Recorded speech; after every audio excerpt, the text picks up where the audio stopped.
लोकशाहीचा बुलंद आवाज, रिपब्लिकन वार्ता, महाराष्ट्र। लोहगावच्या बेपत्ता व्यापाऱ्याचा मृतदेह आढळला घाटनांद्रा घाटात।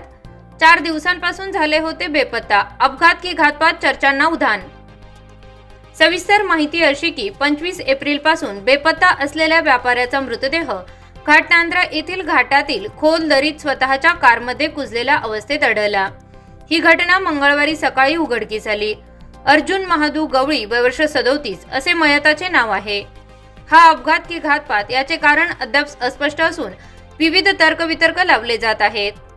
ज्या दिवशी गवळी हे बेपत्ता झाले त्याच दिवशी हा अपघात घडला असावा असा प्राथमिक अंदाज आहे। मात्र व्यापारी असल्याने गवळी यांचा अनेकांशी पैशाचा व्यवहार होतो व ते कुणाला काही न सांगता निघून गेले होते। त्यामुळे हा अपघात की घातपात असा प्रश्न ग्रामस्थांना पडला आहे। गवळी यांच्या पश्चात आई, पत्नी, एक मुलगा, एक मुलगी, 2 भाऊ, एक बहीण असा परिवार आहे। लोहगाव येथील अर्जुन गवळी यांचा मका खरेदी विक्रीचा व्यवसाय होता।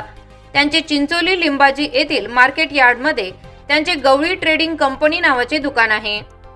25 एप्रिल रोजी ते नेहमीप्रमाणे सकाळी 10:30 वाजता लोहगाव येथून कार MH20 BH 6668 ने चिंचोली येथे मार्केट यार्डला मका खरेदीसाठी गेले होते।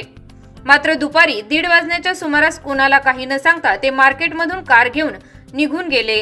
रात्री उशिरापर्यंत ते घरी परतले नाहीत। कुटुंबियांनी त्यांचा नातेवाईक व इतरत्र शोध घेतला, मात्र ते मिळून आले नाहीत। त्यानंतर 26 एप्रिल रोजी त्यांचे मोठे भाऊ लक्ष्मण गवळी यांनी पिशोर ठाण्यात ते बेपत्ता असल्याची तक्रार नोंदवली। सोमवारी घाटनांद्रा येथील एका तरुणाने घाटनांद्रा घाटातील 3 नंबर वळण रस्त्याला लागून असलेल्या खोल दरीत उडी घेऊन आत्महत्या केली होती। या तरुणाचा मृतदेह बाहेर काढत असताना खाली खोल दरीत कार पडलेली असल्याचे काही जणांच्या लक्षात आले। त्यांनी खाली जाऊन पाहिले असता छिन्नविछिन्न झालेल्या कारमध्ये मृतदेह आढळला। घटनेची माहिती मिळताच पिशोर पोलिसांनीही घटनास्थळी धाव घेतली। सिल्लोड ग्रामीण व पिशोर पोलिसांनी स्थानिक तरुणांच्या मदतीने मंगळवारी दुपारी गाडीचे दरवाजे तोडून मृतदेह बाहेर काढण्यात आला। 4 दिवसांपूर्वीच हा अपघात झाला असावा। यामुळे मृतदेह कुजलेला होता, त्यामुळे जागेवरच शवविच्छेदन करण्यात आले। सायंकाळी लोहगाव येथे अंत्यसंस्कार करण्यात आले। रिपब्लिकन वार्ता महाराष्ट्र प्रतिनिधी Milind Kumar Landge, Chhatrapati Sambhajinagar, Kannada. Subscribe now and press the bell icon.